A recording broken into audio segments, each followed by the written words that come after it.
니년이 한 게 뭐가 있다고 감히 사모 행세를 하려 들어. 당장 이혼해. 남편 사업이 대박나자 시어머니가 다짜고짜 제 얼굴에 이혼 소장을 던지며 내뱉은 말이었습니다. 결혼하고 10년 동안 생활비 1,000원 한 장 안 주던 남편이 성공하자마자 절 헌신짝처럼 내버리려 하는 거였어요. 위자료 5천 줄 테니 떨어져. 기가 막혀서 웃음이 터졌습니다. 과연 그 아들의 그 엄마네. 이 무식한 것들은 정말 몰랐던 걸까요? 지금 남편이 떵떵거리는 회사, 시어머니가 든 명품백, 심지어 입고 있는 팬티 한 장까지 전부 제 거라는 사실을요. 염치 없는 모자가 한겨울 길바닥에 속옷바람으로 쫓겨나게 된 사연. 지금 바로 시작합니다. 시작하기 전에 좋아요 버튼 꾹 눌러주세요. 여러분들 하루에 축복이 가득하길 기원합니다. 1998년 제가 겨우 11살이었던 그의 겨울은 유난히도 춥고 시렸습니다. 학교에서 돌아와 현관문을 열었을 때 거실 TV며 냉장고, 심지어 제가 아끼던 피아노에까지 덕지덕지 붙어 있던 그 빨간 압류 딱지들이 아직도 눈에 선한데요. 마치 우리 집이 죽었다고 선고하는 붉은 낙인 같았다고나 할까요? 아버지가 운영하던 회사가 부도를 맞으면서 우리 가족의 단란했던 행복도 그날로 산산조각이 나버렸던 거죠. 평소 우아하게 차를 마시던 우리 엄마가 동네 쌀가게 주인 바짓가랑이를 붙잡고 외상으로 쌀을 좀 달라고 울부짖는 모습을 방문 틈으로 지켜보며 어린 저는 피가 날 정도로 입술을 깨물며 주먹을 꽉 쥐었습니다. 그때 엄마의 쉰 목소리와 쌀가게 주인의 경멸 섞인 눈빛이 제 심장에 화상처럼 남았거든요. 그날 밤 이불 속에서 다짐하고 또 다짐했죠. 돈, 이 지긋지긋한 돈 때문에 비굴해지지 않겠다고. 내 인생의 목표는 오직 돈 걱정 없이 사는 것 하나뿐이라고요. 그때부터였을 거예요. 제 삶이 전쟁터가 된 게 말이죠. 중학생 때부터 안 해본 아르바이트가 없었습니다. 남들이 아이돌 가수를 쫓아다닐 때 저는 전단지 뭉치를 들고 아파트 계단을 오르내렸고 참고서 살 돈도 없어 친구들과 그 흔한 떡볶이 한 번 사 먹지 못했어요. 대학에 입학해서도 낭만 따위는 사치였기에 도서관과 아르바이트를 오가는 다람쥐 쳇바퀴 같은 삶을 살아야만 했습니다. 등록금과 생활비를 벌기 위해 하루 4시간 이상 자본 적이 없을 정도로 악착같이 살았는데 그런 제 눈에 그 사람이 들어온 건 어쩌면 운명의 장난이었는지도 모르겠네요. 도서관 휴게실 구석자리, 낡은 티셔츠에 찌든 땀 냄새를 풍기며 엎드려 자던 제 옆 테이블에는 늘 그 사람이 앉아 있었거든요. 갓 제대한 복학생이었던 그 사람은 저와는 공기부터 달랐습니다. 항상 향긋한 에스프레소 향기를 풍기며 당시로서는 구경하기도 힘들었던 최신형 노트북을 두드리고 손목에는 번쩍이는 명품 시계를 차고 있었으니까요. 가난의 그림자라고는 찾아볼 수 없는 그 여유로운 미소가 마치 다른 세상 사람 같아서 자꾸만 곁눈질하게 되더라고요. 제가 편의점 김밥으로 끼니를 때우고 있을 때 그 사람이 다가와 말을 걸었는데 그 순간 심장이 쿵 하고 내려앉는 것 같았습니다. 턱을 괴고 저를 빤히 쳐다보며 흥미롭다는 듯 입꼬리를 올리고 말했어요. 너 참 열심히 산다? 요즘 애들 같지 않게 독종이네. 보기 좋아. 그 별것 아닌 칭찬 한마디가 왜 그리 가슴에 박혔는지 모르겠어요. 아마도 제 고단한 삶을 알아주는 것 같아서 혹은 저 화려한 귀공자가 누추한 나를 주목해줬다는 사실에 들떴던 건지 저도 잘 모르겠어요. 우리는 자연스럽게 가까워졌고 데이트를 시작했는데 그때 알았어야 했습니다. 이 만남이 처음부터 잘못된 환상 위에 지어진 모래성이란 거요. 그 사람은 데이트할 때마다 기가 막힌 타이밍에 지갑을 잊어버리곤 했거든요. 근사한 레스토랑에서 밥을 다 먹고 나면 갑자기 주머니를 뒤적이며 난처한 표정을 짓는데 그 연기가 어찌나 자연스러운지 의심조차 할 수 없었죠. 아차, 지갑을 차에 두고 왔네. 발렛 맡겨서 가지러 가기 귀찮은데. 지은아, 오늘은 네가 좀 계산해 줄래? 다음에 내가 더 맛있는 거 살게. 혹은 계산대 앞에서 지갑을 열어 보이며 이런 수표밖에 없는데 여긴 안 받겠지? 현금 가진 거 있어? 보통 사람 같으면 빈정상했을 텐데 콩깍지가 단단히 씌었던 저는 그 모습조차 부자들의 여유라고 착각했습니다. 수표만 들고 다녀서 현금이 없는 남자, 지갑 따위는 챙기지 않아도 되는 남자라고 제 멋대로 해석하며 피땀 흘려번 제 알바비를 털어 밥값을 계산하면서도 스스로를 대견해 했으니까요. 제가 그 사람의 지갑 노릇을 하는 호구의 시작이었는데 그때는 그게 사랑인 줄 알았습니다. 그 사람이 가진 것, 아니 가진 것처럼 보였던 재력이 저를 이 지긋지긋한 가난의 늪에서 건져 올려줄 동아줄이라 믿고 싶었는지도 모르죠. 심지어 그가 입고 있던 명품들이 사실은 짝퉁이거나 빚내서 산 것이라는 의심은 꿈에도 하지 못했습니다. 제 눈에 그는 가난을 모르는 왕자님이었고 저는 그 왕자님의 선택을 받은 신데렐라가 될 준비를 하고 있었던 거였어요. 졸업 즈음 그 사람은 취업 따위는 시시해서 안 한다며 사업을 하겠다고 선언했습니다. 남들은 취업난에 허덕이는데 내 사업을 하겠다며 큰 소리치는 그 패기가 제 눈에는 그저 든든한 배경을 믿고 덤비는 자신감으로만 보였거든요. 그를 데리고 인사드리러 갔던 날 고생만 하신 친정 엄마는 단박에 그 사람의 실체를 꿰뚫어 보셨습니다. 엄마는 그 남자의 눈빛이 흐리멍텅한 게 영 미덥지 않다며 겉멋만 들었지 속은 텅 빈 깡통 같다고 결사반대를 하셨죠. 엄마의 그 예리한 촉을 무시하지 말았어야 했는데 저는 그저 엄마가 우리 집 형편 때문에 자격지심을 부리는 거라고 치부해 버렸습니다. 엄마가 등을 돌리고 앉아 한숨을 쉬며 결혼은 절대 안 된다고 못 박으셨을 때 남편이 밖으로 나와 담배를 피우며 내뱉던 혼잣말을 들었을 때 멈췄어야 했습니다. 아씨, 가난한 집구석이라 그런가 말이 안 통하네. 수준 떨어지게 진짜. 그 말을 듣고도 저는 못 들은 척했습니다. 아니, 오히려 우리 집이 가난해서 그 사람 눈높이에 맞지 않는 거라고 자책하며 이 결혼만 성사되면 나도 저 사람처럼 떵떵거리고 살 수 있을 거라는 헛된 희망을 품었죠. 가난한 우리 집 현실을 벗어나고 싶어서 지긋지긋한 곰팡이 냄새 나는 반지하에서 탈출하고 싶어서 결혼을 강행했어요. 하지만 가난이 싫어서 도망치듯 선택한 그 길이 결국 더 깊은 수렁으로 저를 끌고 들어가는 지옥문이었다는 걸 깨닫는 데는 그리 오랜 시간이 걸리지 않았습니다. 결혼 준비를 하면서도 이상한 점은 한두 가지가 아니었어요. 예단이며 혼수며 시댁에서는 바라는 게 산더미 같은데 정작 집을 구하려니 남편은 부모님 손 안 벌리고 자수성가하는 게 목표라며 저더러 대출을 알아보라고 하더군요. 그때는 그 말이 얼마나 허울 좋은 개소리인지 몰랐습니다. 그저 독립심 강한 남자라고 역시 부잣집 아들은 마인드부터 다르다고 착각했으니까요.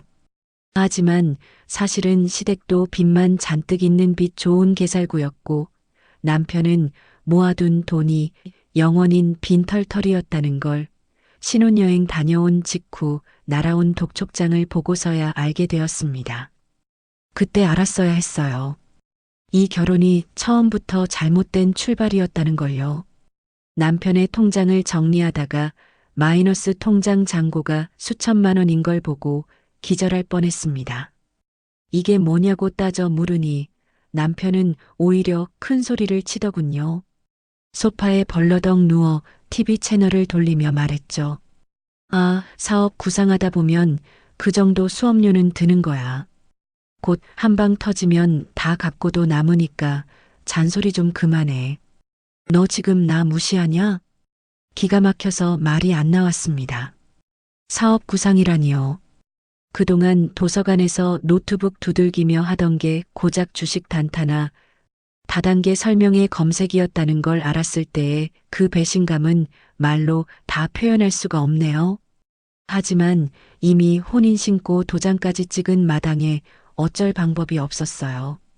이혼녀 꼬리표를 달고 다시 그 가난한 친정으로 돌아갈 용기가 없었습니다. 친정 엄마가 알면 가슴을 치며 통곡하실 게 뻔해서 차마 입이 떨어지지 않더라고요. 그래서 그냥 참고 살기로 했습니다. 내가 더 열심히 벌면 되겠지. 내가 내조 잘해서 이 남자 사람 만들면 되겠지. 그런 어리석은 생각으로 스스로를 가스라이팅하며 버텼어요. 우리 시어머니 얘기를 또 빼놓을 수가 없는데요. 결혼하자마자 본색을 드러내셨죠. 저를 보자마자 위아래로 훑어보시더니 혀를 차며 말씀하시는데 정말 기가 막히더라고요. 네가 친정에서 보고 배운 게 없어서 우리 아들 길을 못 살려주는 거다. 남자가 큰일 하려면 여자가 밖에서 돈도 벌어오고 집안일도 완벽하게 해야지. 어디서 뚱하니 서 있어? 당장 가서 과일이나 깎아와. 그때 저는 죄인처럼 고개를 숙이고 부엌으로 향했습니다. 시집살이란 게 원래 그런 거라고, 적응하면 나아질 거라고 스스로를 다독였어요. 하지만 그건 시작에 불과했습니다. 남편은 백수 생활을 하면서도 사업가 코스프레를 멈추지 않았거든요. 아침마다 말끔하게 정장 차려입고 나가서 한다는 짓이 고작 기원 가서 바둑을 두거나 다단계 사무실 가서 헛바람 든 이야기나 듣고 오는 거였습니다. 저는 낮에는 중소기업 격리로 일하고 퇴근하면 남편 몰래 식당 서빙 알바를 뛰고 주말에는 대리운전까지 하며 돈을 벌어 날랐습니다. 그렇게 번 돈으로 남편은 동창회에 나가서 내가 쏜다 하며 술값을 계산하고 다녔다니 지금 생각하면 제가 미쳤지 싶네요. 남편 친구들이 너는 재수 씨 잘 만나서 덕분에 호강한다며 비아냥거리는 줄도 모르고 남편은 그게 칭찬인 줄 알고 어깨 으쓱거리며 집에 와서 자랑을 늘어놓곤 했습니다. 야, 오늘 애들이 나보고 사장님 포스 난다고 난리더라. 거봐, 내가 인맥 관리하는 게 다 나중에 우리 사업 미천이 되는 거야. 너는 그런 큰 그림을 못 보니까 평생 월급쟁이나 하는 거고. 그 순간 제 안에서 뭔가가 툭 하고 끊어지는 소리가 들렸습니다. 이 사람은 가족이 아니구나. 내 피를 빨아먹는 거머리구나 싶었지만 그때는 이미 뱃속에 아이가 자라고 있었어요. 임신을 했을 때 차라리 애 양육비나 받으면 혼자 살걸하고 몇 번이나 후회했는지 모릅니다. 하지만 아이에게 아빠 없는 서름을 물려주기 싫어서 그놈의 정상 가족 타이틀을 지키고 싶어서 이를 악물고 버텼는데요. 아이가 세상에 태어났을 때 기쁨보다 먼저 찾아온 건 빚쟁이처럼 조여오는 생활고였습니다. 산후조리원은커녕 미역국 끓일 소고기 살 돈조차 빠듯했던 그의 겨울. 친정 엄마가 기저귀 가방 속에 몰래 찔러 넣어주신 꼬깃꼬깃한 쌈짓돈 10,000원짜리 10장을 보고 저는 화장실에 숨어 입을 틀어막고 울어야 했습니다. 내 자식 분유값 하나 해결 못하는 무능한 엄마라는 자괴감이 뼛속까지 시렸으니까요. 밤새 우는 아이를 달래며 남편을 돌아보면 그는 세상 모르고 코를 골거나 애 좀 조용히 시켜라 지겹다 지겨워라며 짜증을 내고 다시 이불을 뒤집었었어요. 그 등짝을 보며 수천 번도 더 이혼 서류를 떠올렸지만 결국 다시 삼킬 수밖에 없었습니다. 가난 때문에 결혼을 선택했던 내 어리석음을 인정하기 싫어서, 그리고 무엇보다 내 아이에게 아빠 없는 아이라는 꼬리표를 달아주기 싫어서 이를 악물고 버텼죠. 그렇게 결혼하고 10년 전쟁 같은 독박 가장 생활을 이어오던 중 전 세계를 공포로 몰아넣은 코로나가 터지면서 제 인생은 벼랑 끝으로 내몰렸습니다. 다니던 중소기업은 경영 악화로 부도가 났고 밤마다 뛰던 식당 서빙 알바 자리마저 끊겨버렸으니까요.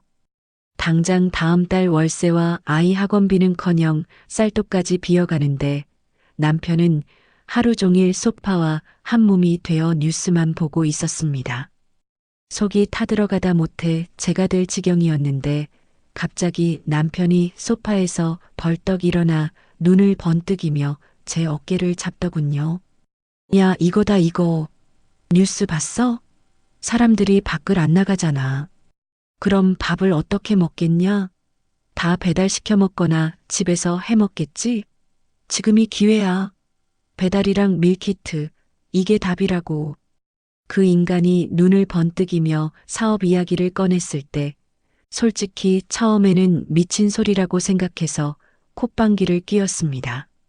당장 생활비도 없어 손가락을 빨게 생겼는데 무슨 얼어 죽을 사업이냐고 소리를 질러도 시원찮을 판이었으니까요. 하지만 그 사람은 어디서 그런 자신감이 솟아나는지 마치 먹잇감을 노리는 하이에나처럼 제 바지가랑이를 붙잡고 늘어졌어요. 신용불량자인 자기는 통장 개설은커녕 휴대폰 명의도 못 쓰는 처지니 제발 이번 한 번만 자기를 믿어달라고, 이번에도 안 되면 우리 가족 다 같이 한강 가자고 협박반 애원반으로 매달리는데 정말 미치겠더라고요. 그동안 10년을 속고만 살았으니 당연히 뿌리쳤어야 맞는데 사람이 궁지에 몰리니까 그 썩은 동아줄이라도 잡고 싶은 마음이 생기는 건 어쩔 수 없나 봐요. 결국 저는 제 인생의 마지막 보루였던 퇴직금 통장을 깨고 10년 넘게 부어온 주택 청약 통장까지 해지해서 그 돈을 몽땅 털어 넣었습니다. 그걸로도 모자라 은행 창구에 앉아 제 명의로 5천만 원 풀대출 서류에 도장을 찍는데 손이 어찌나 벌벌 떨리던지 은행 직원이 괜찮으냐고 물어볼 정도였죠. 그렇게 만들어진 사업자 등록증 대표자란에는 자랑스럽게 제 이름 석자 강지은이 박혀 있었지만 그건 성공의 보증수표가 아니라 실패하면 제가 모든 법적 책임을 뒤집어 쓰고 감옥에 가야 한다는 무시무시한 계약서나 다름없었습니다. 우리는 보증금 싼 허름한 상가 지하에 10평 남짓한 주방을 얻어서 엄마의 반찬 엠밀키트라는 간판을 달고 무모한 도전을 시작했는데요. 그 좁고 습한 주방에서 전쟁 같은 나날이 시작되었는데 예상했던 대로 일을 하는 건 오로지 저뿐이었습니다. 남편은 사장은 원래 큰 그림을 그리는 거야라며 카운터에 앉아 다리를 꼬고 휴대폰 게임이나 하고 있었고 저는 새벽 4시에 일어나 도매시장에서 배추며 물을 떼어다가 하루 종일 찬물에 손을 담그고 재료를 다듬어야 했죠. 손가락 마디마디가 갈라지고 습진이 생겨 피가 나는데도 밴드 붙일 시간조차 없어서 고무장갑 안에 휴지를 덧대고 일했습니다. 남편은 옆에서 훈수랍시고 한다는 소리가 기가 막혔는데 재료비 아껴야 마진이 남는다며 중국산 김치에 싸구려 조미료를 팍팍 넣으라고 닥달을 해대더라고요. 아, 답답해 죽겠네. 요즘 누가 집에서 끓인 것처럼 육수를 내. 그냥 MSG 때려 넣고 설탕 팍팍 치면 장땡이라니까. 무언가 계산 안 해? 너 진짜 장사 말아먹으려고 작정했어? 그 소리를 듣는데 속에서 천불이 나서 국자를 집어 던질 뻔했죠. 저는 남편의 그 얄팍한 장사치 마인드를 철저히 무시하고 친정 엄마가 가르쳐준 방식 그대로 통영 멸치와 디포리를 볶아서 육수를 내고 모든 양념은 국산으로만 고집하며 미련하게 전공법을 택했죠.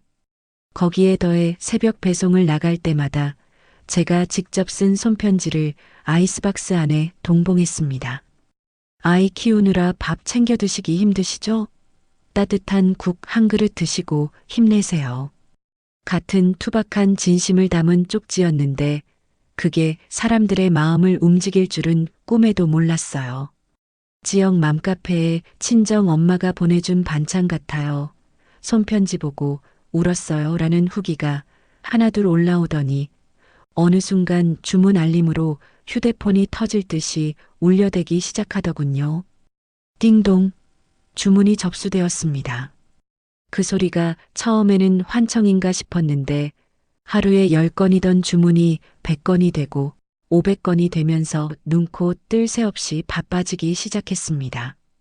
월 매출이 1억을 넘기던 날 저는 통장 잔고를 확인하고 주방 바닥에 주저앉아 펑펑 울었어요. 성공의 맛을 보자마자 남편은 언제 그랬냐는 듯 태도가 180도 돌변했습니다. 분명 주방에서 땀 흘린 건 저였고 메뉴 개발부터 포장, 배송 CS까지 제 손을 거치지 않은 게 없는데 남편은 마치 자기가 다 한 것처럼 뻔뻔하게 굴기 시작했거든요. 새로 맞춘 비싼 정장을 빼입고 거울 앞에서 넥타이를 매만지며 거봐, 내가 뭘 했어? 내 사업 감각 미쳤다고 했지? 아이템 선정부터 마케팅 타이밍까지 내가 다 설계한 거야. 당신은 그냥 내가 시키는 대로 몸만 움직였을 뿐인데 운 좋은 줄 알아. 기가 막혀서 말이 안 나왔지만 통장에 꽂히는 돈을 보며 참았습니다. 돈이 들어오니까 사람이 어떻게 변하는지 저는 그때 뼈저리게 목격했는데요. 남편은 제일 먼저 한 일은 빚을 갚는 게 아니라 그동안 노래를 부르던 독일산 고급 외제차를 리스로 뽑는 거였습니다. 그것도 모자라 백화점 VIP 라운지를 제 집 드나들듯 하며 명품 구두며 시계, 골프채를 사들이기 시작했죠. 정작 하루 종일 서서 일하느라 다리가 퉁퉁 부은 제게는 5,000원짜리 파스 한 장 사다 준 적이 없었고요. 양손 가득 들고 온 백화점 쇼핑백을 거실에 던져놓으며 저를 보는 그 눈빛에는 경멸이 서려 있었습니다. 음식 냄새에 찌든 작업복을 입고 있는 제가 창피하다는 듯이 코를 막으며 인상을 찌푸리며 말했죠. 야, 넌 사모님 소리 들으면서 꼴이 그게 뭐냐? 좀 꾸미고 살아라. 내가 어디 가서 와이프라고 말하기 쪽팔려. 아, 그리고 내일 잡지사 인터뷰 있으니까 넌 나오지 마. 말주변도 없어서 내 이미지 깎아먹을라. 그 말을 듣고 억장이 무너졌지만 당장 회사 돌아가는 꼴을 보면 제가 빠질 수가 없는 상황이라 대꾸도 못하고 속만 끓였습니다. 시어머니는 또 어땠는지 아세요? 사업 잘 된다는 소문을 듣자마자 득달같이 달려오셔서는 가게 카운터를 떡하니 차지하고 앉아 주인 행세를 하시더라고요. 제가 새벽부터 나와 육수 끓이고 있으면 뒷짐지고 와서 육수가 짜다, 싱겁다, 훈수를 두시는 건 예사고 직원들 앞에서 저를 하녀 부리듯 하시는데 정말 미치겠더라고요. 어느 날은 직원들이 보는 앞에서 제 등짝을 짝소리 나게 때리며 말씀하셨어요. 아이고, 우리 민석이가 드디어 때를 만나서 용됐네. 내가 뭘 했냐. 우리 아들은 큰 물에서 놀 사람이라고 했지. 너는 전생에 나라를 구했는가 보다. 이런 남편 만나서 호강하는 줄 알아. 시어머니 눈에는 아들이 사업 천재고 며느리는 그 덕에 밥숟가락 얹은 식충이로밖에 안 보였던 거였어요. 마음 같아서는 당장 앞치마 벗어 던지고 이거 다 내 명이야 라고 소리치고 싶었지만 그때마다 통장에 쌓이는 잔고를 보며 꾹 눌러 참았습니다. 통장의 숫자가 늘어날수록 제 마음은 점점 더 허전해지고 불안했지만 저는 그 불안감을 돈으로 덮으려 애쓰며 하루하루를 버텨냈습니다. 어쩌면 그때 저는 이미 알고 있었는지도 몰라요. 이 모래성 같은 성공이 언제 무너질지 모른다는 걸, 그리고 그 무너지는 순간 제가 가장 크게 다칠 거라는 걸요. 하지만 멈출 수가 없었습니다. 가난보다는 이 불안한 풍요가 낫다고 최면을 걸며 폭주하는 기관차 같은 남편의 뒤를 위태롭게 쫓아가고 있었으니까요. 사업이 대박난 지 어느덧 2년, 통장에 찍히는 숫자는 기하급수적으로 늘어났지만 제 마음속 구멍은 그보다 더 빠르게 커지고 있었습니다. 초심을 잃은 건 남편뿐만이 아니었어요. 가난했을 땐 그토록 저를 의지하던 사람이 돈이라는 날개를 달자마자 저를 헌신짝처럼 취급하기 시작했으니까요. 남편은 이제 집에 거의 들어오지 않았습니다. 일주일에 닷새는 외박이었고 어쩌다 들어오는 날에도 새벽에 들어와 옷만 갈아입고 나가기 일쑤였죠. 물어보면 항상 사업 미팅이다. 접대도 일이다라며 짜증을 냈지만 여자의 직감이라는 게 있잖아요. 새벽녘 현관문을 열고 들어오는 남편에게서 풍기는 건 지독한 술 냄새와 섞인 낯선 여자의 향수 냄새였습니다. 그 역하고 달큰한 냄새가 코끝을 스칠 때마다 속이 뒤집히는 것 같았지만 저는 애써 모른 척했습니다. 지금 따져봤자 너 의부 중이냐? 내가 누구 때문에 이 고생을 하는데? 라며 적반하장으로 나올 게 뻔했으니까요. 그저 일이 너무 많아서 예민해진 거라고, 성공에 취해서 잠시 비틀거리는 거라고 스스로를 속이며 언젠가는 제자리로 돌아오겠지 막연한 희망을 품고 버텼습니다. 바보 같지만 그때 저는 가정을 지키는 게 제 자존심을 지키는 길이라고 믿었거든요. 그러던 어느 날 오후였습니다. 평소엔 전화 한 통 없던 시어머니, 아니 최 여사가 예고도 없이 불쑥 신혼집 초인종을 눌렀습니다. 인터폰 화면에 비친 시어머니의 모습은 낯설 정도로 화려했는데요. 시장통에서 산 몸빼 바지만 입고 다니시던 분이 머리부터 발끝까지 번쩍이는 명품으로 휘감고 계시더군요. 그리고 그 손에는 웬일인지 최고급 명품 브랜드 로고가 큼지막하게 박힌 주황색 쇼핑백이 들려 있었습니다. 순간 제 가슴이 덜컥 내려앉으면서도 한편으론 바보 같은 기대감이 스멀스멀 올라오더라고요. 혹시 어머님이 그동안 고생한 며느리 생각해서 선물이라도 사오신 건가? 그래, 사람인데 양심이 있겠지. 설마 하면서도 떨리는 손으로 문을 열어드렸죠. 하지만 현관문을 열자마자 느껴지는 싸늘한 냉기에 제 기대가 얼마나 어리석었는지 깨닫는 데는 1초도 걸리지 않았습니다. 시어머니는 신발도 벗자마자 거실로 성큼성큼 들어오더니 소파 상석에 털썩 주저앉으시더군요. 그리고 들고 온 그 명품 쇼핑백을 거실 테이블 위에 탁 소리가 나게 집어 던지셨습니다. 그 소리가 마치 제 뺨을 때리는 것 같아 움찔했는데 시어머니가 콧방귀를 뀌며 입을 여시더라고요.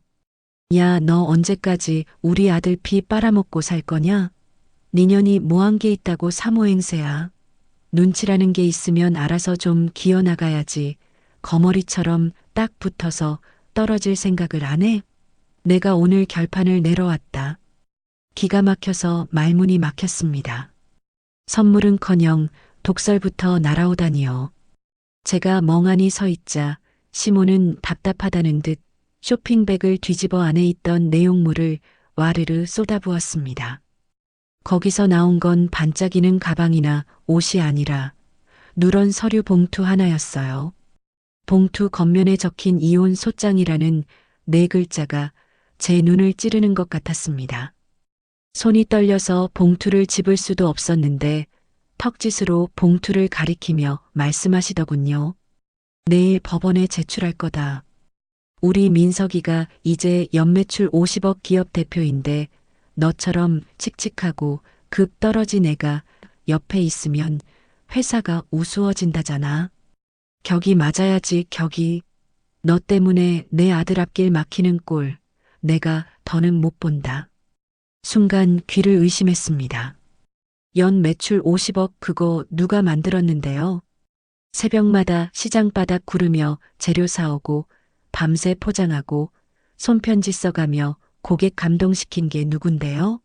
제 피와 땀으로 만든 회사를 가지고 이제 와서 급이 안 맞는다며 저를 내치겠다니요.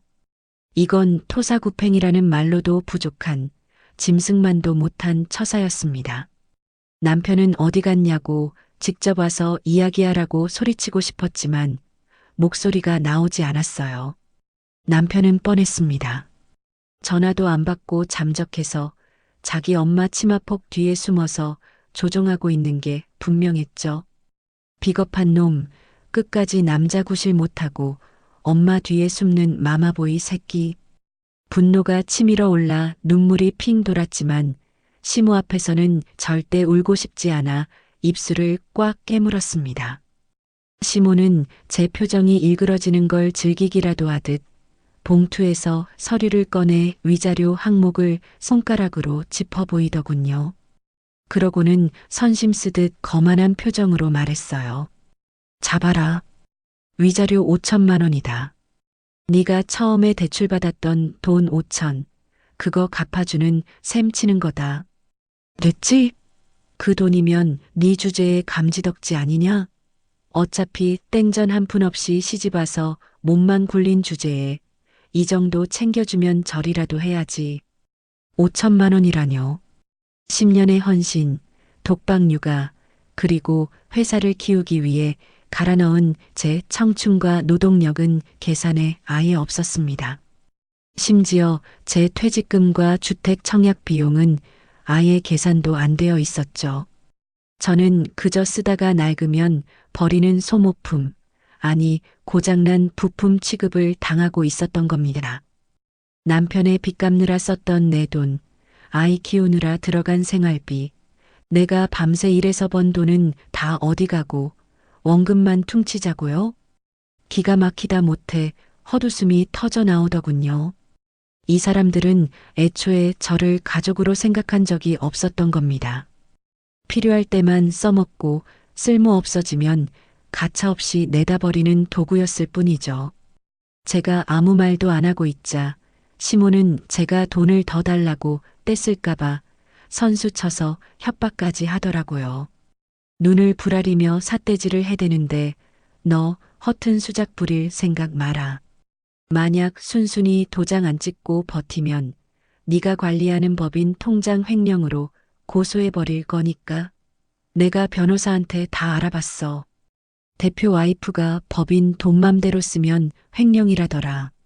감방 가고 싶으면 어디 한번 버텨보든가. 횡령이라니요. 생활비며 남편 품위 유지비로 쓴 내역이 뻔히 있는데 저를 도둑년으로 몰겠다니 정말 인간이 어디까지 바닥을 보일 수 있는지 실험하는 것 같았습니다. 억울함에 피가 거꾸로 솟아올라 머리가 터질 것 같았고 당장이라도 식탁 위에 물컵을 집어 던지고 소리를 지르고 싶었어요. 하지만 그 순간 아주 차가운 이성이 제 머릿속을 스치고 지나가더군요. 여기서 흥분해서 날뛰면 저 늙은 여우의 페이스에 말려드는 꼴밖에 안 된다는 거요. 울며불며 매달리거나 악을 쓰며 싸우는 건 저들이 바라는 그림일 겁니다. 그래, 니들이 그렇게 나온다면 나도 보여주마. 진짜 주인이 누구인지. 저는 심호흡을 한번 크게 하고 떨리는 손을 허벅지 아래로 감췄습니다. 그리고 아주 차분하고 낮은 목소리로 시모의 눈을 똑바로 쳐다보며 입을 열었습니다. 어머님 말씀 다 끝나셨어요? 5천만 원의 횡령 고소라. 참 대단한 계획 세우셨네요. 그런데 어머님 뭐 하나 착각하고 계신 게 있는 것 같은데요. 최 여사가 무슨 소리냐는 듯 미간을 찌푸리자 저는 입꼬리만 살짝 올려 비웃으며 말을 이었습니다. 어머님, 지금 이 회사 대표가 누군지는 알고 떠드시는 거예요? 민석 씨? 그 사람 신용불량자라서 명예 하나도 못 쓰는 거 벌써 잊으셨나 봐요? 제 말에 시모의 얼굴이 순식간에 굳어지기 시작했습니다. 등기부등본, 사업자 등록증, 대출 약정서, 통장 명의. 이 모든 서류의 주인은 박민석이 아니라 강지은, 바로 저라는 사실을 이 무식한 졸부들은 까맣게 잊고 있었던 겁니다. 돈에 취해서 성공에 눈이 멀어서 가장 기본적인 사실조차 망각한 채 저를 쫓아내려고 발버둥 치는 꼴이 참으로 우스웠습니다. 하지만 시어머니는 여전히 상황 파악을 못하고 씩씩거렸어요. 자기 아들이 사장님 소리 듣고 다니니 진짜 사장인 줄 착각하신 거죠. 시모는 끝까지 어디서 말대꾸냐. 우리 아들 사업에 숟가락만 얹은 년이. 이라며 고래고래 소리를 질렀지만 그 목소리 끝에는 미세한 떨림이 묻어 있었습니다. 본인도 뭔가 찜찜했던 거죠. 하지만 인정하기 싫으셨을 겁니다. 천하에 잘난 자기 아들이 며느리 명의 없이는 아무것도 못하는 껍데기라는 사실을요. 저는 그 불안한 눈빛을 놓치지 않고 쐐기를 박았습니다. 어머님, 돌아가서 아드님한테 전하세요. 이혼 소장? 제가 써드릴게요. 대신 피고는 제가 아니라 그쪽 아드님이 될 겁니다. 그리고 위자료 5천? 웃기지도 않네요. 그 새끼가 가진 거 다 털어가도 모자랄 판에 누가 누구한테 적선을 해요? 시모는 제 기세에 눌려 뒷걸음질 치다가 결국 씩씩거리며 현관을 나섰습니다. 나가는 순간까지도 두고 보자. 너 가만 안 둔다. 며 악담을 퍼부었지만 그 뒷모습은 도망치는 폐잔병처럼 초라하기 그지없었죠. 최 여사가 씩씩거리며 나간 뒤 저는 현관문에 기대어 한참을 서 있었습니다. 분노로 인해 심장이 터질 듯이 뛰었지만 머릿속은 그 어느 때보다 차갑게 식어 있었거든요. 그 인간들은 돈에 취해서 성공이라는 달콤한 독배에 빠져서 가장 중요한 사실을 까맣게 잊고 있었던 겁니다. 박민석? 그 이름 석자는 대한민국 금융권 어디에서도 환영받지 못하는 신용불량자라는 사실을요. 그들이 저를 바지 사장 취급하며 무시할 때 저는 그들이 딛고 서 있는 땅 자체가 제 소유라는 걸 잊지 않고 있었습니다. 저는 떨리는 손을 진정시키고 옷장 깊숙한 곳, 겨울 이불 사이에 숨겨두었던 서류 가방을 꺼냈어요. 등기부등본, 사업자 등록증, 대출 약정서, 법인 인감증명서, 종이 한 장 한 장을 넘길 때마다 그 안에 박힌 대표이사 강지은이라는 7글자가 선명하게 제 눈에 들어왔습니다. 남편은 그저 직함만 이사일 뿐 법적으로는 제 회사에서 월급을 받는 일개 직원에 불과했습니다.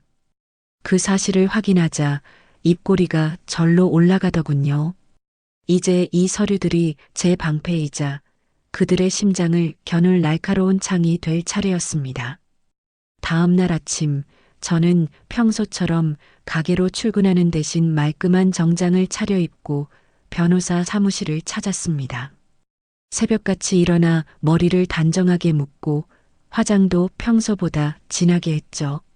전투에 나가는 장수의 마음가짐이었으니까요. 변호사님 앞에 두꺼운 서류 뭉치를 내려놓으며 제가 건넨 첫 마디는 흔해 빠진 이혼 상담이 아니었습니다. 단호하고 또렷한 목소리로 눈빛을 반짝이며 말했습니다. 변호사님, 주식회사 엄마의 반찬 등기이사 박민석에 대한 해임 절차와 접근 금지 가처분 신청을 진행하고 싶습니다. 그리고 회사 자금 횡령 및 배임 혐의로 형사고소도 같이 준비해 주세요. 증거는 차고 넘칩니다. 변호사님이 서류를 한참 검토하시더니 안경을 고쳤으며 빙긋 웃으시더군요. 대표님이시네요. 모든 법적 권한과 자산이 사모님 명의로 되어 있는데 뭐가 걱정이십니까? 이건 싸움도 안 됩니다. 그냥 일방적인 통보만 하시면 끝나는 게임입니다. 남편분은 법적으로 그냥 직원 나부랭이일 뿐이에요. 그 말을 듣는데 10년 묵은 채증이 싹 내려가는 기분이었습니다. 법적으로 완벽한 제 승리라는 확답을 받은 저는 곧바로 행동에 들어갔습니다. 가장 먼저 한 일은 그들의 생명줄인 돈줄을 끊는 것이었습니다. 주거래 은행의 전화의 법인 계좌의 입출금을 전면 동결시키고 OTP 카드를 재발급받아 기존의 모든 접근 권한을 무효화시켰죠. 그리고 남편과 시어머니가 흥청망청 쓰고 다니던 법인 카드 5장을 모조리 분실 신고 처리해 정지시켜버렸습니다. 상담원에게 분실된 것 같습니다. 지금 즉시 정지해 주세요. 라고 말하는 제 목소리는 그 어느 때보다 상쾌했습니다. 이 전화 한 통에 그들이 누리던 부와 사치가 신기루처럼 사라지는 순간이었죠. 그리고 집으로 돌아와 남편이 서재에 두고 다니던 태블릿 PC를 열었습니다. 평소엔 잠겨 있어 열어볼 생각조차 안 했지만 남편의 단순한 머리로는 비밀번호가 뻔했거든요. 자기 생일을 넣어봤더니 딸깍하고 잠금이 풀리는데 헛웃음이 나오더라고요. 판도라의 상자가 열렸습니다. 사진첩과 카카오톡 대화방에는 제가 상상했던 것보다 훨씬 더 더럽고 추악한 진실들이 담겨 있었어요. 상간녀의 정체는 격리여 직원이었던 윤대리였습니다.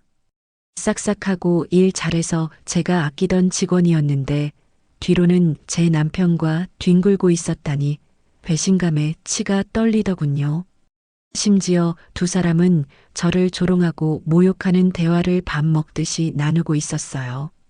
두 사람이 주고받은 카톡 내용을 읽어내려가는데 손이 부들부들 떨려서 태블릿을 놓칠 뻔했습니다. 그 촌녀는 곧 내보낼 거야. 윤대리가 좀 도와줄 거지? 오빠 믿지? 우리 새 출발하자. 오빠만 믿어요. 근데 그 아줌마 끈질겨서 안 나가면 어떡해? 우리가 먼저 선수 쳐서 횡령으로 엮어버리자니까? 내가 회계장부 조작하는 건 일도 아니잖아. 크크크. 역시 우리 윤대리 똑똑해. 그년 명의로 된 통장에서 돈 좀 빼서 딴 데로 돌려놔. 나중에 뒤집어 씌우게. 일단 이번 주말에 호텔 가서 파티나 하자. 좋아. 오빠가 사준 가방 들고 갈 거야. 사랑해 자기야. 이것들이 감히 누구를 횡령범으로 몰아? 저는 그 자리에서 모든 대화 내용과 사진, 그리고 윤대리가 남편과 모의에 비자금을 빼돌린 정황이 담긴 엑셀 파일까지 싹 다 외장하드에 백업해 두었습니다. 이건 단순한 외도 증거가 아니라 명백한 횡령 및 배임의 공범이라는 결정적인 증거였으니까요.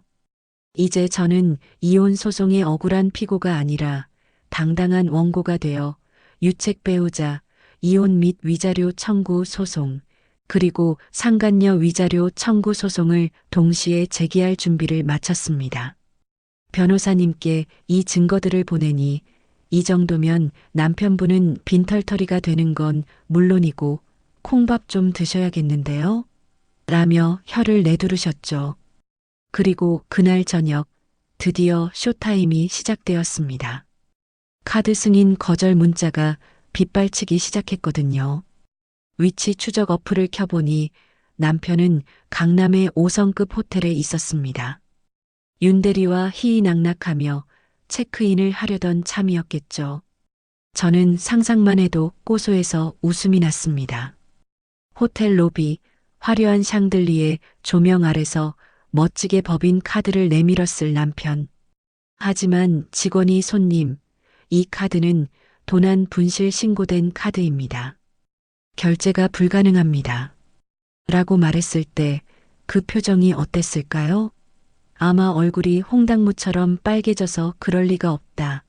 기계가 고장난 거 아니냐. 다시 긁어봐라. 라며 진상을 부렸겠죠. 윤대리는 옆에서 쪽팔려서 고개를 숙이고 호텔 직원들은 경멸 어린 눈빛으로 그들을 바라보고 있었을 거고요. 다른 카드를 꺼내도 줄줄이 사용 정지, 한도 초과. 결국 현금 한 푼 없는 그 빈털터리들은 호텔에서 쫓겨나듯 나와야 했을 겁니다. 제가 보낸 작은 선물이 마음에 들었나 모르겠네요. 아니나 다를까 10분도 안 돼서 제 휴대폰에 불이 나기 시작했습니다. 시어머니였습니다. 평소 같으면 안 받았겠지만 오늘은 특별히 목소리를 들어주고 싶어서 스피커폰으로 전화를 받았죠. 전화를 받자마자 고막이 찢어질 듯한 고함 소리가 터져 나오더군요. 아, 강지은, 너 미쳤어? 지금 민석이가 카드 결제가 안 된다고 난리가 났다. 네가 막았냐? 당장 안 풀어. 우리 아들 망신당하게 작정했어. 저는 소파에 편하게 기대앉아 손톱을 다듬으며 아주 상냥하고 여유로운 목소리로 대답했습니다. 어머님, 진정하세요. 그러다 혈압 터지시겠어요. 네, 제가 막았어요. 제 회사 돈 제가 막는데 어머님이 무슨 상관이세요? 아드님한테 전하세요. 꼬우면 본인 능력으로 버시라고요. 아, 참. 윤대리랑 호텔비는 엠빵 하셨으려나? 돈 없으면 모텔이라도 가시라고 전해주세요. 너 지금 뭐라고 했냐? 윤대리는 또 어떻게 알았어? 이 천하의 몹쓸 년이. 너 내가 가만 안 둔다. 당장 가서 머리끄덩이를 다 뽑아버릴 거야. 시어머니가 말을 잇지 못하고 씩씩거리는 소리를 들으며 저는 가차없이 통화 종료 버튼을 눌렀습니다. 속이 다 시원했지만 이건 시작에 불과했습니다. 돈줄이 막히고 치부가 드러난 쥐새끼들은 뻔하게 행동할 테니까요. 그들은 이성을 잃고 저를 찾아올 게 분명했습니다. 저는 오히려 그걸 기다리고 있었죠. 예상대로 1시간쯤 지났을까 밖이 소란스러워지기 시작했습니다. 친정집 대문을 쾅쾅 두드리며 고래고래 소리를 지르는 남편과 시어머니의 목소리가 들려왔습니다. 마치 짐승이 울부짖는 것 같았죠. 강지은, 문 열어. 문 안 열어. 네가 감히 나를 물먹여? 아, 당장 나와서 무릎 꿇고 빌어. 죽여버리기 전에 문 열라고. 동네 사람들이 다 들으라고 악을 쓰는 꼴이 아주 가관이었습니다. 친정 엄마가 놀라서 사색이 되어 떨고 계시기에 저는 엄마를 안방에 모시고 따뜻한 물 한 잔을 건네드리며 안심시켜 드렸습니다. 엄마, 걱정 마. 내가 다 예상하고 있었어. 엄마는 절대 나오지 말고 여기 계셔. 내가 다 알아서 할게. 엄마의 떨리는 손을 잡아드리고 저는 거실로 나와 씩 웃었어요. 사실 그들이 오기 전 저는 이미 경찰에 신고를 마친 상태였거든요. 전 남편과 시어머니가 흉기를 들고 찾아와 행패를 부리고 있다고요. 물론 흉기는 제 과장이었지만 그들의 살기등등한 눈빛과 언어폭력은 흉기나 다름없었으니까요. 경찰이 빨리 오게 하려면 어쩔 수 없었습니다. 현관문을 열고 나가자 남편과 시어머니는 마치 기다렸다는 듯이 저에게 달려들 기세였습니다. 남편은 눈이 시뻘개져서 입에 담지 못할 욕설을 퍼부으며 제 멱살을 잡으려 했고 시어머니는 제 머리채를 잡으려고 손톱을 세우고 달려들더군요. 그 모습이 흡사 악기와도 같았습니다. 하지만 그 순간 골목 어귀에서 경찰차 사이렌 소리와 함께 건장한 경찰관 두 분이 들이닥쳤습니다. 순식간에 얼어붙은 남편과 시어머니의 표정. 방금 전까지 기세등등하던 모습은 온데간데 없고 사색이 되어 어버버거리는 꼴이라니. 남편은 잡으려던 제 멱살을 슬그머니 놓고 뒷걸음질 쳤고 시어머니는 손을 허공에 든 채 입만 뻥긋거렸습니다. 저는 경찰관님 뒤로 쏙 숨어서 아주 불쌍하고 겁에 질린 표정으로 연기를 시작했습니다. 눈물 연기는 기본 옵션이었죠. 경찰관님, 흑흑, 저 사람들이에요. 이혼 요구하더니 갑자기 집까지 찾아와서 죽여버리겠다고 협박하고 문 부수고 들어오려고 했어요. 저 너무 무서워요. 제발 도와주세요. 저 좀 살려주세요. 남편이 억울하다는 듯 펄쩍 뛰며 소리쳤습니다. 아니에요. 우리가 무슨 협박을 해요.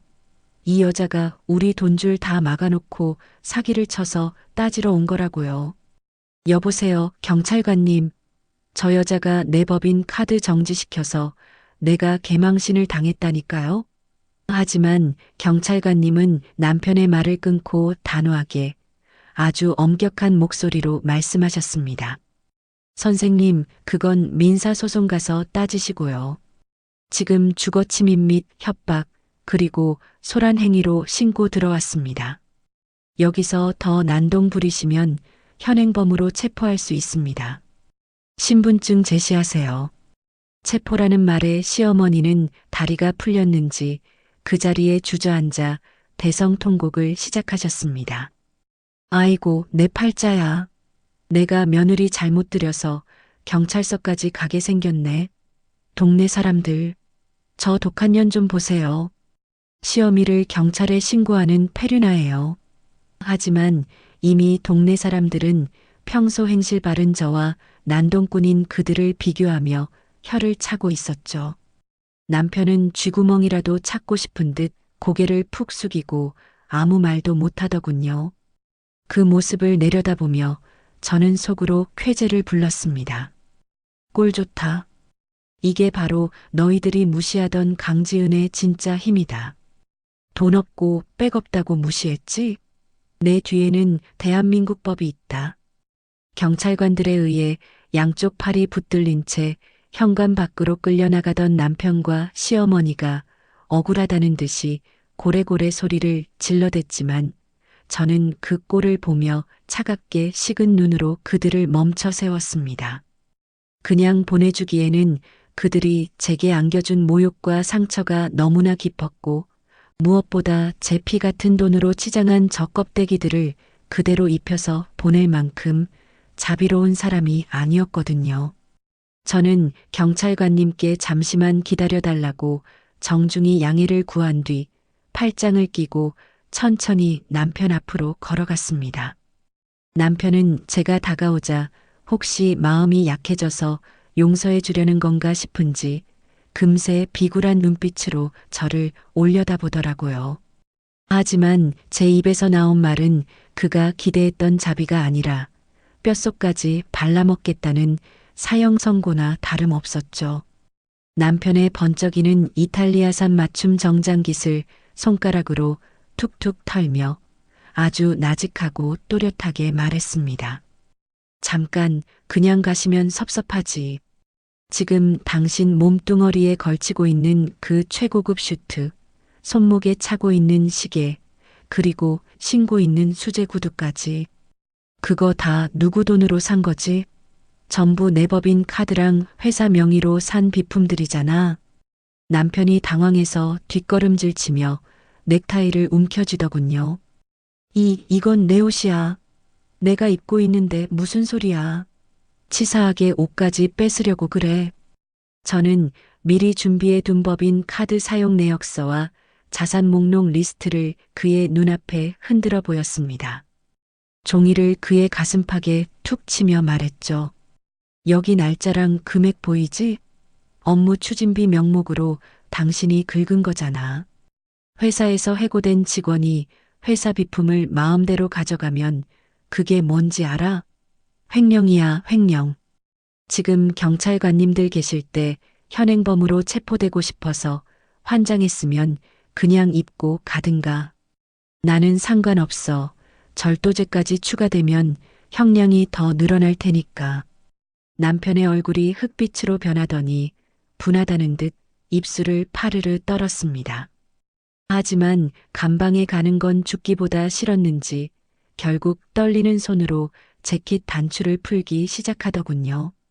동네 사람들이 웅성거리며 구경을 나왔는데 그 시선들이 화살처럼 꽂히는 와중에도 그는 살기 위해 옷을 벗어야만 했습니다. 재킷을 벗어 바닥에 패대기 치고 넥타이를 풀어 헤치고 셔츠 단추를 하나하나 푸는데 그 모습이 처량하다 못해 우스꽝스럽기 짝이 없더라고요. 바지까지 벗으라고 하자 남편은 속옷 바람으로 어떻게 가? 며 발악했지만 저는 눈 하나 깜짝 안 하고 그건 당신 사정이고라고 응수했습니다. 결국 남편은 11월의 차가운 밤 공기 속에서 하얀 러닝 셔츠와 사각 팬티 바람으로 덜덜 떨며 서 있게 되었습니다. 손목에 차고 있던 시계도 주머니에 있던 차키도 모조리 압수했습니다. 그가 자랑하던 외제차의 스마트키를 제 손에 쥐는 순간 남편의 마지막 자존심이 와르르 무너지는 소리가 들리는 듯 했죠. 그 다음은 시어머니 차례였습니다. 시어머니는 눈을 굴리며 슬금슬금 뒤로 빠지려고 했지만 제 매의 눈을 피할 수는 없었죠. 시어머니가 들고 있는 저 가방 지난달에 남편이 접대비로 처리하고 몰래 사다 바친 500만 원짜리 명품백이었거든요. 시어머니의 가방 끈을 확 낚아채며 어머님 어디 가세요? 그 가방도 내놓고 가셔야죠. 그리고 신고 계신 구두도요. 아, 목에 두른 스카프도 법인 카드로 긁으셨네요. 다 벗으세요. 당장. 시어머니는 기가 막혀서 비명에 가까운 소리를 지르셨습니다. 아, 이 독한 년아. 시애미를 발가벗겨서 내쫓겠다는 거냐? 천벌을 받을 년. 내가 이걸 어떻게 내놔. 하지만 제가 억지로 벗기려 손을 들자 시어머니도 어쩔 수 없이 가방을 바닥에 내던지고 신발까지 벗으셔야 했죠. 결국 두 사람은 그 화려했던 명품들을 몽땅 뺏기고 남편은 속옷바람, 시어머니는 맨발에 얇은 옷 하나 걸친 채로 쫓겨나듯 골목길 밖으로 사라졌습니다. 동네 아이들이 손가락질하며 웃고 주민들이 혀를 차는 소리가 그들의 등 뒤로 쏟아졌죠. 그들이 사라진 골목길에 덩그러니 남겨진 명품 옷가지와 가방들을 보며 저는 쓰레기를 치우듯 발로 툭툭 걷어찼습니다. 속이 후련하다 못해 날아갈 것 같았어요. 그리고 며칠 뒤 예상했던 일이 벌어졌습니다. 갈 곳이 없어진 두 사람이 다시 친정집 대문을 두드렸거든요. 인터폰 화면에 비친 그들의 몰골은 며칠 전과는 비교도 안 될 정도로 처참했습니다. 씻지 못해서 떡이 진 머리, 어디서 주워 입었는지 사이즈도 안 맞는 낡은 트레이닝복, 그리고 퀭한 눈동자까지. 영락없는 노숙자 꼴이더라고요. 카드도 막히고 현금도 없으니 찜질방은커녕 편의점 김밥 하나 사 먹을 돈이 없었을 테니까요.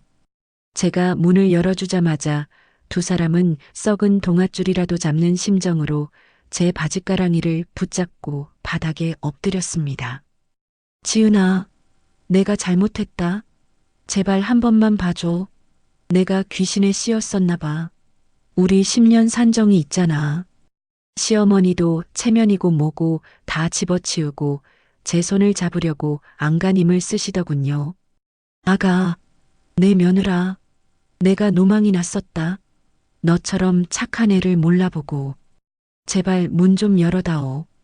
갈 데가 없어. 그 애절한 읍소를 듣는데 마음이 약해지기는커녕 오히려 지난 10년의 서름이 떠올라 더 차갑게 식어버리더군요. 내가 쌀이 없어서 올 때, 아이 분유값이 없어서 전전긍긍할 때 이 인간들은 어디서 뭘 했나요? 내 돈으로 호의호식하며 나를 무시하고 밟았던 인간들이 이제 와서 배고프다고 밥을 달라니요.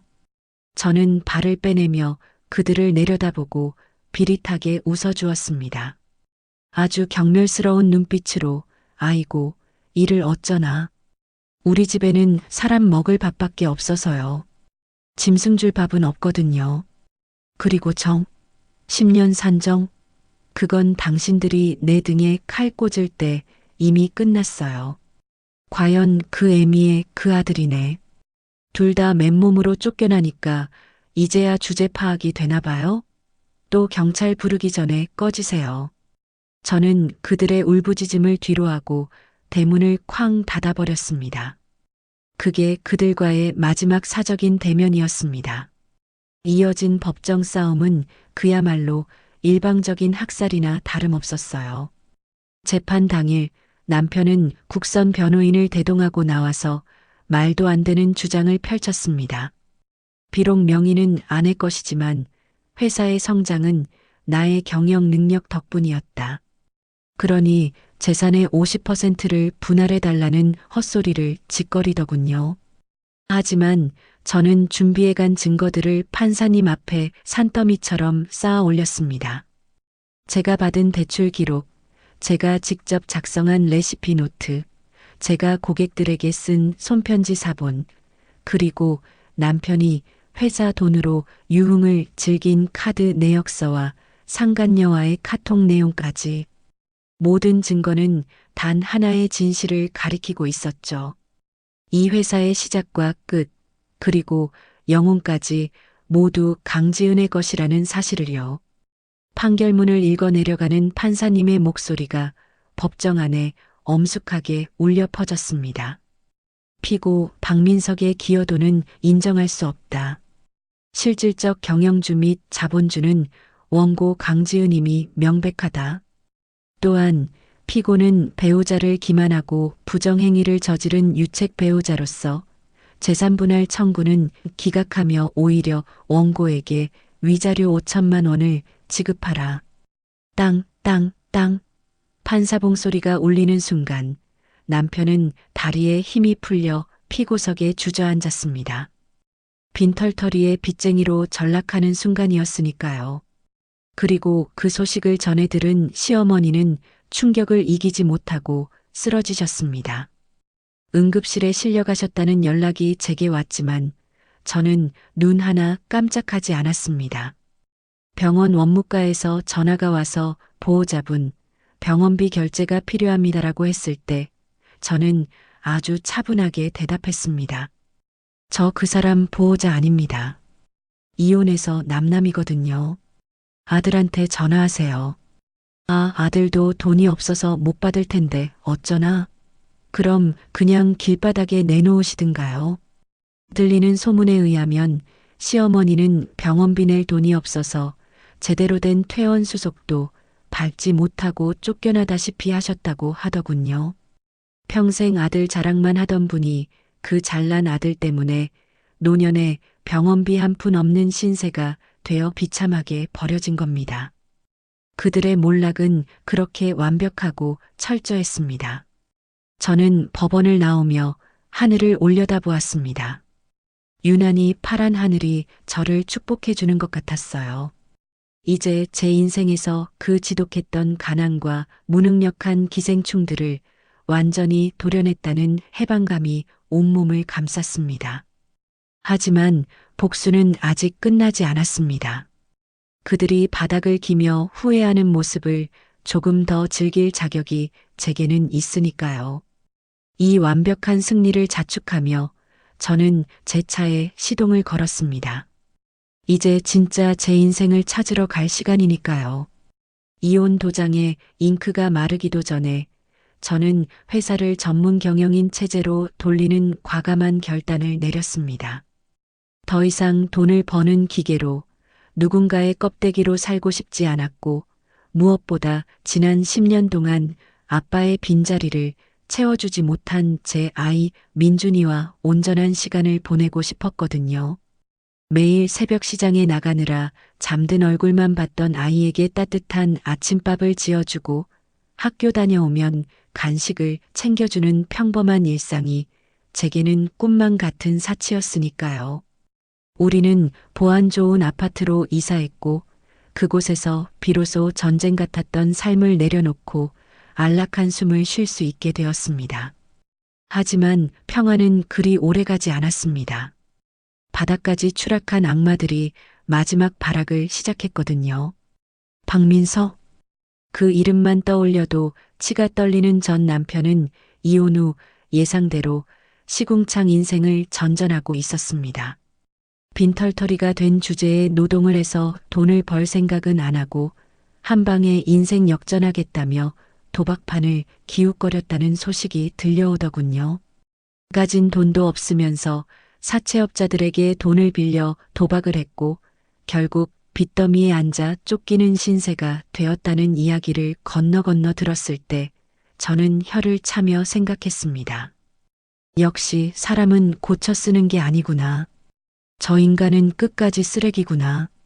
하지만 그 쓰레기가 감히 제 목숨보다 소중한 아이를 건드릴 줄은 상상도 못했습니다. 어느 날 오후 아이 학교에서 담임 선생님의 다급한 전화를 받았습니다. 수화기 너머로 들려오는 선생님의 목소리는 파랗게 질려 있었습니다. 어머니, 지금 교문 앞에 민준이 아버님이라는 분이 오셨는데 상태가 좀 이상해요. 술 냄새도 나고 눈빛이. 민준이를 억지로 데려가려고 하세요. 빨리 와주세요. 그 말을 듣는 순간 눈앞이 하얘지면서 손발이 차갑게 식더라고요. 심장이 쿵 하고 내려앉는 것 같았지만 저는 떨리는 손으로 차 키를 움켜쥐고 학교로 질주했습니다. 감히 내 새끼를 건드려 죽여버리겠어. 핸들을 잡은 손에 핏줄이 설 정도로 분노가 치밀어 올랐고 엑셀을 밟는 발에는 살기가 서려 있었습니다. 학교 정문에 도착했을 때 저는 믿을 수 없는 광경을 목격했습니다. 며칠 못 씻은 듯 꾀죄죄한 몰골의 남편이 아이의 팔을 거칠게 잡아 끌고 있었고 아이는 겁에 질려 울고 있을 거라 생각했는데 제 예상은 보기 좋게 빗나갔습니다. 우리 민준이는 제가 생각했던 것보다 훨씬 더 단단하고 용감한 아이였습니다.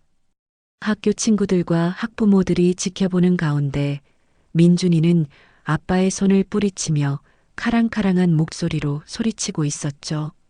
이거 나요. 아저씨 누구세요? 우리 아빠 죽었는데요. 그리고 우리 엄마 돈 훔쳐간 도둑놈이잖아요. 경찰에 신고하기 전에 저리 가요. 나 따라오지 마요. 세상에 10살짜리 아이 입에서 저런 말이 나올 줄이야. 남편은 당황해서 얼굴이 시뻘개지더니 이 자식이 아빠한테 도둑놈이라니. 내가 널 어떻게 키웠는데 하며 손을 치켜들었습니다. 그 더러운 손이 내 아이 뺨을 때리려는 찰나 저는 차에서 뛰어내리며 비명을 지르려고 했습니다. 안 돼. 내 새끼 건드리지 마. 하지만 제가 나서기도 전에 어디선가 트레이닝복 차림의 남자가 바람처럼 나타나 남편의 팔을 낚아채 제압해버렸습니다. 학교 체육 담당 선생님이셨죠. 남편은 악 소리와 함께 바닥에 내동댕이 쳐졌고 아이는 털끝 하나 다치지 않았습니다. 저는 달려가서 아이를 품에 안았어요. 아이는 그제야 긴장이 풀렸는지 제 품에서 엉엉 울음을 터뜨렸습니다. 엄마, 흑흑, 나 안 무서웠어. 내가 엄마 지켜주려고 했어. 아빠가 엄마 괴롭히는 거 싫어서. 흑흑, 그 작은 몸을 부서져라 껴안으며 저도 같이 울었습니다. 그리고 고개를 들어 바닥에 처박힌 남편을 보는데 눈에서 불이 뿜어져 나오는 것 같았죠. 저는 체육 선생님에게 조금만 더 잡고 계셔달라 부탁을 한 뒤 경찰에 신고했어요. 남편은 바닥에서 버둥거리며 지은아, 내가 잘못했다. 빚쟁이들이 날 죽이려고 해. 민준이 얼굴 봐서라도 한 번만 살려줘. 나 좀 숨겨줘. 라고 애원했지만 저는 들은 척도 안 했습니다. 민준이 얼굴? 네가 그 더러운 입으로 내 아들 이름 올리지 마. 넌 이미 죽은 사람이야. 빚쟁이들한테 죽든 말든 내 알 바 아니라고. 결국 남편은 학교 앞에서 개 끌려가듯 경찰차에 태워져 사라졌습니다. 아이들 보는 앞에서 그 꼴을 당했으니 다시는 학교 근처에 얼씬도 못하겠죠. 아니, 감방에 가거나 빚쟁이들에게 끌려가서 영영 못 볼 수도 있겠네요. 어느 쪽이든 상관없었습니다. 남편이 그 모양이니 시어머니라고 멀쩡할 리가 없었습니다. 며칠 뒤 회사 로비가 시끄럽다는 보고를 받고 CCTV 화면을 켰습니다. 익숙한 실루엣, 바로 시어머니 최 여사였습니다. 다 늘어난 티셔츠에 헝클어진 머리, 광기 어린 눈빛으로 로비 바닥에 대자로 드러누워 생떼를 쓰고 계시더군요. 지나가는 직원들의 바짓가랑이를 잡고 늘어지며 악을 쓰는데 그 내용이 아주 가관이었습니다. 바닥을 치며 통곡을 하는데 아이고 억울해라. 며느리년이 우리 아들 회사를 홀라당 뺏어서 쫓아냈다고. 천하의 불효막심한 년. 내 돈 내놔라. 우리가 이 회사 키우느라 얼마나 고생했는데. 기가 막혀서 웃음도 안 나오더군요. 하지만 우리 직원들은 이미 사정을 다 알고 있었습니다. 제가 이혼 과정에서 겪은 일들을 숨기지 않고 공유했기에 직원들은 저를 피해자가 아닌 승리자로 존경하고 있었거든요. 직원들은 시어머니를 사장님 어머니가 아니라 노망난 잡상인 취급하며 아주 차갑게 무시했습니다. 아무도 시선을 주지 않고 투명 인간 취급하며 지나가자 약이 오른 시어머니가 리셉션 데스크에 있는 화분을 집어던지며 난동을 부리기 시작했어요. 다들 내 말 안 들려? 사장 나오라고 해. 강지은 나오라고. 안 나오면 내가 여기서 죽어버릴 거야. 그 순간 보안팀 직원들이 달려들었습니다. 할머니, 여기서 이러시면 안 됩니다. 업무 방해 및 기물 파손으로 경찰 부르겠습니다. 더 이상 영업 방해하지 마세요. 이거나 내가 누군 줄 알고. 나 사장 시험이야. 감히 어디다 손을 대. 하지만 건장한 보안 요원들에게 노인네가 당해낼 리가 있나요? 시어머니는 사지가 들려 짐짝처럼 공중에 붕 뜬 채로 로비 밖으로 내동댕이 쳐졌습니다. 자동문 밖으로 쫓겨난 시어머니가 유리에 매달려 저주를 퍼부었지만 굳게 닫힌 문은 열리지 않았어요. 결국 신고를 받고 출동한 경찰차에 태워져 아들과 똑같은 결말을 맞이했죠. 경찰서에서 합의해달라고 제발 와서 얼굴 좀 보자고 수십 통의 전화가 왔습니다. 형사님도 전화 와서 피의자분이 며느님과 통화하고 싶어 하시는데 연결해 드릴까요? 라고 물으셨지만 저는 단호하게 거절했습니다. 아니요. 저는 그 사람이랑 할 말 없습니다. 법대로 처벌해 주세요. 합의는 절대 없습니다. 그리고 휴대폰 설정에서 시어머니 번호를 차단 목록에 추가했습니다. 대응할 가치도 없었으니까요. 가서 얼굴 보고 욕해주는 것도 에너지 낭비잖아요. 그냥 법대로 절차대로 죗값을 치르게 하는 게 최고의 복수라고 생각했습니다. 결국 시어머니는 합의도 못하고 유치장 신세를 지며 며칠을 갇혀 있어야 했고 그 소문이 돈내방내 퍼져서 개망신을 당했어요. 동네 슈퍼에서도 경로당에서도 저 할망구 며느리 등쳐먹으려다 경찰서 다녀왔대. 아들이 노름꾼이라며? 며느리 회사 가서 행패 부리다 쫓겨났대 하고 수군거리는 통에 얼굴을 들고 다닐 수가 없게 된 거죠. 사람 좋아 보이던 척하던 가면이 벗겨지고 미친 할망구라는 본색이 드러나 철저히 고립된 겁니다. 들리는 소문에 의하면 월세 낼 돈도 없어 쫓겨나 다 쓰러져가는 고시원 쪽방으로 들어갔다고 하더군요. 평생 아들 타령하며 며느리 부려먹던 업보를 차가운 방바닥에서 혼자 외롭게 치르게 된 거죠. 그리고 며칠 뒤 들려온 소식은 더 통쾌했습니다. 경찰서에서 풀려난 남편이 집으로 돌아가지 못하고 빚쟁이들에게 납치되다시피 끌려가 원양어선 배를 타러 갔다는 소문이었습니다. 사채업자들이 돈 갚을 때까지 몸으로 때우라며 끌고 갔다는데 어디로 갔는지는 정확히 모릅니다. 알고 싶지도 않고요. 중요한 건 그가 더 이상 제 인생과 아이의 인생에 1%의 영향력도 끼칠 수 없는 곳으로 사라졌다는 사실입니다. 그토록 사랑하던 명품 정장 대신 비린내 나는 작업복을 입고 평생 갚지도 못할 빚더미 속에서 허우적거리며 살게 되겠죠.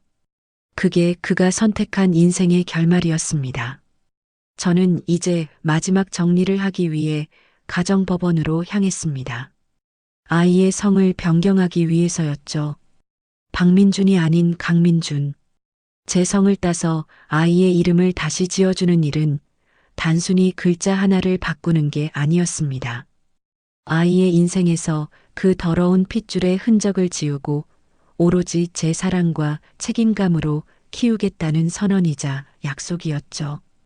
판사님 앞에서 변경 사유를 당당하게 말했어요.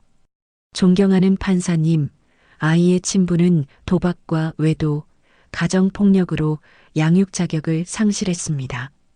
아이가 더 이상 과거의 상처에 얽매이지 않고 엄마의 성을 따르며 당당하게 살 수 있도록 허락해 주십시오.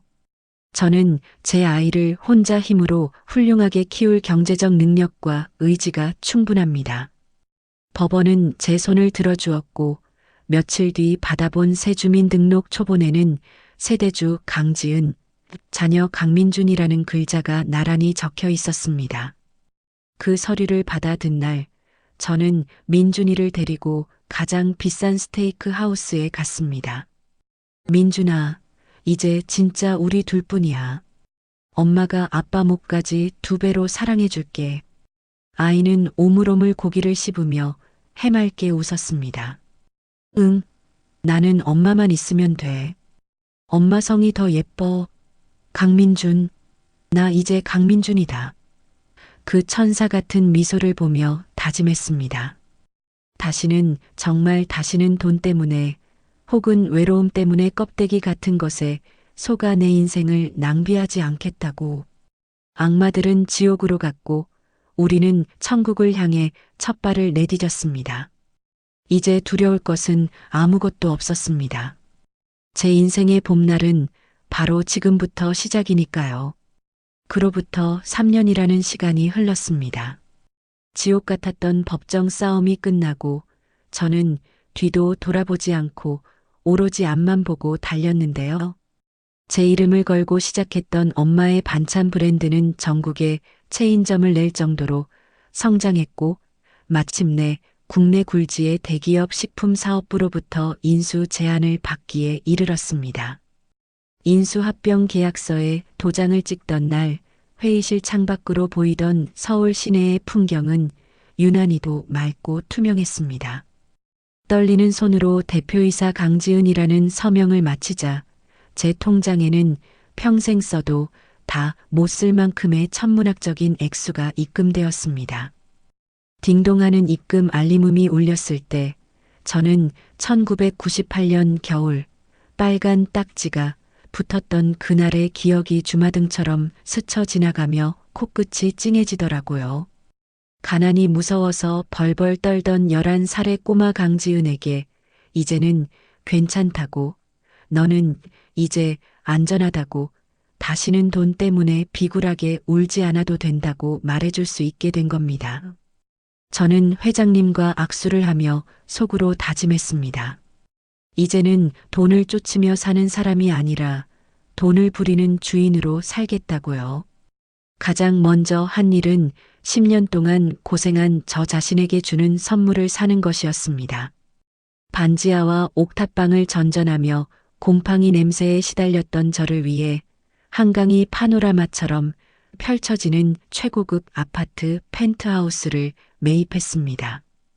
계약금을 치르고 처음으로 그 집에 들어갔던 날 거실 통유리창 너머로 반짝이는 야경을 내려다보며 와인 한 잔을 마시는데 성공이라는 게 이렇게 달콤하고 짜릿한 맛이라는 걸 처음 느꼈어요. 최고급 대리석 바닥의 차가운 감촉조차 저에게는 따뜻하게 느껴졌고 넓은 드레스룸을 제가 좋아하는 옷들로 채우는 기쁨은 말로 다 표현할 수 없었죠. 남편 눈치 보느라 사지 못했던 명품 가방, 입어보지도 못했던 드레스, 아이와 함께 떠날 여행 가방까지 쇼핑 카트를 가득 채우며 결제할 때마다 느껴지는 해방감은 그 어떤 마약보다 강력했습니다. 그리고 평생 빚 갚느라 허리가 휜 우리 부모님께는 서울 시내의 번듯한 5층짜리 상가 건물을 선물로 드렸습니다. 등기 권리증을 건네드리던 날 엄마는 그 자리에 주저앉아 대성통곡을 하셨어요. 엄마의 거친 손을 잡고 저도 같이 울었습니다. 아이고 지은아. 네가 무슨 돈이 있다고 이런 걸? 우리가 너한테 해준 것도 없는데. 네 아빠 부도나고 빚만 물려줬는데.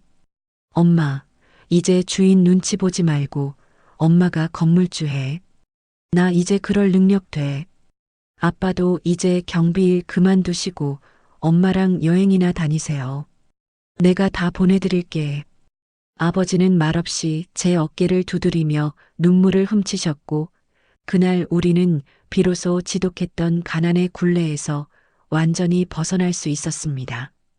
가족 모두가 모여 고기 파티를 하며 웃음꽃을 피우던 그날 밤, 저는 비로소 가장이라는 무게를 내려놓고 딸로서, 엄마로서 행복을 만끽했습니다. 제게 가장 큰 보물인 아들 민준이도 몰라보게 밝아졌습니다. 이혼 직후에는 밤마다 악몽을 꾸며 불안해했지만 꾸준한 심리 치료와 저의 지극정성 덕분에 이제는 또래 아이들보다 훨씬 더 의젓하고 씩씩한 아이로 자라났거든요. 주말마다 저와 함께 캠핑을 다니고 수영을 배우며 몸과 마음이 단단해진 민준이는 이제 더 이상 아빠를 찾지 않습니다. 어느 날 저녁 민준이가 학교에서 그려온 그림을 보여주는데 가슴이 뭉클했습니다. 그림 속에는 저와 민준이 단둘이서 커다란 나무 아래서 웃고 있는 모습이 그려져 있었는데요. 아빠 자리는 비어 있었지만 그 공간은 따스한 햇살과 꽃들로 채워져 있었습니다. 민준이가 제 목을 꼭 끌어안으며 귓가에 속삭이더라고요. 엄마, 나는 아빠 필요 없어. 친구들이 아빠 자랑해도 나는 하나도 안 부러워. 우리 엄마가 내 아빠고 엄마잖아. 엄마가 태권도도 가르쳐주고 돈도 잘 벌고 요리도 잘하고 운전도 잘하니까 나는 엄마만 있으면 돼. 내가 나중에 커서 엄마 꼭 지켜줄게. 아빠 같은 사람 말고 진짜 멋진 남자가 돼서 엄마 호강시켜줄 거야. 그 말을 듣는데 눈물이 왈칵 쏟아졌습니다. 아빠의 부재가 상처가 되지 않을까 늘 전전긍긍했는데 아이는 이미 그 빈자리를 엄마의 사랑으로 꽉 채우고 있었던 겁니다. 그래, 내가 너의 아빠이자 엄마가 되어줄게. 우리는 그렇게 서로에게 가장 든든한 버팀목이 되어주며 하루하루 행복을 쌓아갔습니다. 학교 학부모 모임에 나가서도 저는 기죽지 않았습니다. 오히려 성공한 여성 CEO로서 다른 엄마들의 부러움을 샀고 당당하게 제 이야기를 하며 싱글맘들에 대한 편견을 깨부수었죠. 그러던 어느 날 우연히 길에서 마주친 한 장면이 제 발길을 멈추게 만들었습니다. 강남의 번화가 찬바람이 쌩쌩 부는 거리 한복판에서 낡은 패딩 점퍼를 입고 웅크린 채 전단지를 돌리고 있는 초라한 중년 남자가 눈에 들어왔거든요. 사람들이 귀찮다며 전단지를 뿌리치고 지나가도 그는 비굴하게 허리를 굽히며 한 번만 봐주십시오. 오픈 기념입니다. 식사 한번 하고 가세요. 라며 구걸하듯 매달리고 있었습니다. 어딘가 익숙한 뒷모습에 저도 모르게 시선이 고정되었는데 그가 고개를 돌리는 순간 저는 숨을 멈췄습니다. 희끗희끗한 머리, 깊게 패인 주름, 그리고 삶에 찌들어 탁해진 눈동자. 박민석이었습니다. 한때는 명품이 아니면 몸에 걸치지도 않으려 했고 외제차 핸들을 잡으며 거들먹거리던 그 남자가 이제는 시금 몇 푼을 받기 위해 거리에서 굽신거리는 신세가 되어 있었던 겁니다. 도망을 친 건지 아니면 빚을 다 갚고 풀려난 건지는 알 수 없었지만 그의 몰골은 노숙자와 다를 바가 없었어요. 손에는 때가 꼬질꼬질했고 신발은 밑창이 다 달아빠진 운동화를 신고 있었습니다. 그의 손목에는 롤렉스 시계 대신 싸구려 고무밴드 시계가 채워져 있었죠. 제가 멍하니 서 있는 사이 그도 저를 발견했습니다. 눈이 마주친 순간 그는 감전된 사람처럼 흠칫 놀라더니 황급히 고개를 숙이고 전단지 뭉치로 얼굴을 가리더군요. 감히 저에게 다가올 엄두조차 내지 못하고 쥐구멍이라도 찾고 싶은 듯 뒷걸음질 치는 그 모습을 보면서 저는 제 감정을 찬찬히 들여다보았습니다. 분노? 아니요. 화조차 나지 않았습니다. 미움? 그럴 가치도 없었죠. 복수심? 이미 다 끝난 일이었습니다. 그저 마음 한구석에서 쌉싸름한 씁쓸함이 밀려왔습니다. 내가 고작 저런 사람을 믿고 내 20대와 30대를 바쳤구나. 저런 껍데기 같은 인간에게 사랑받겠다고 아등바등했구나. 내 청춘이 아깝다. 허무했지만 동시에 인정하게 되었습니다. 그 지옥 같았던 10년이 있었기에, 도끼를 품고 악착같이 살았던 그 시간이 있었기에 지금의 단단하고 빛나는 강지은이 존재할 수 있었다는 사실을요. 그는 제 인생의 오답이었지만 그 오답을 지우는 과정에서 저는 정답을 찾아가는 법을 배웠으니까요. 저는 그에게 말을 거는 대신 조용히 뒤돌아 걸음을 옮겼습니다. 그는 제 인생에서 이미 삭제된 사람, 지나가는 행인일에 불과했으니까요. 그가 제 뒷모습을 보며 어떤 표정을 지었을지 궁금하지도 않았습니다. 그 후로 제게도 새로운 인연이 찾아왔습니다. 사업을 하면서 알게 된 투자자문회사의 대표님인데 저와 비슷한 아픔을 겪고 혼자 아이를 키우는 분이었습니다. 그는 저의 능력을 존중해주고 민준이에게도 좋은 친구가 되어주었죠. 일적으로 만났지만 서로의 가치관이 너무나 잘 맞았고 무엇보다 저를 누군가의 엄마가 아닌 여자 강지은으로 봐주는 따뜻한 시선에 마음이 열렸습니다. 몇 번의 데이트 끝에 그가 조심스럽게 재혼 이야기를 꺼냈을 때 저는 웃으며 거절했습니다. 대표님, 저는 지금 이 상태가 너무 좋아요. 누군가의 아내나 며느리로 사는 건 한 번으로 좋게요. 시댁 식구들 눈치 보고 명절 스트레스 받고 내 인생을 희생하는 그런 삶은 다시는 살고 싶지 않아요. 그냥 우리 서로 좋은 친구이자 연인으로 쿨하게 연애만 즐기면 안 될까요? 그는 잠시 당황했지만 이내 제 뜻을 존중해 주었습니다. 지은 씨 뜻이 정 그렇다면 저도 따르겠습니다. 결혼이라는 제도에 얽매이지 않아도 우리가 서로 사랑하고 의지하는 건 변함없으니까요. 결혼이라는 제도에 얽매이지 않아도 서류상의 계약이 없어도 충분히 사랑하고 사랑받을 수 있다는 걸 깨달았으니까요. 주말이면 함께 골프를 치고 맛집을 찾아다니며 연애의 설렘만 누리는 지금의 삶이 저는 그 어느 때보다 만족스럽습니다. 시댁 눈치 볼 필요도 없고 남편 밥 차려줄 의무도 없는 오로지 나 자신이 주인이 되는 삶이니까요. 햇살이 눈부시게 쏟아지는 주말 오후, 저는 차고에서 제 드림카였던 빨간색 오픈카의 시동을 걸었습니다. 조수석에는 선글라스를 낀 민준이가 엄마 달려. 오늘 에버랜드 가는 거지? 하며 신나게 소리치고 있었습니다. 힘찬 엔진 소리와 함께 우리는 강변북로를 질주했습니다. 차창 너머로 불어오는 시원한 강바람이 제 머리카락을 흩날리고 백미러 속에 저는 그 누구보다 환하게 웃고 있었어요.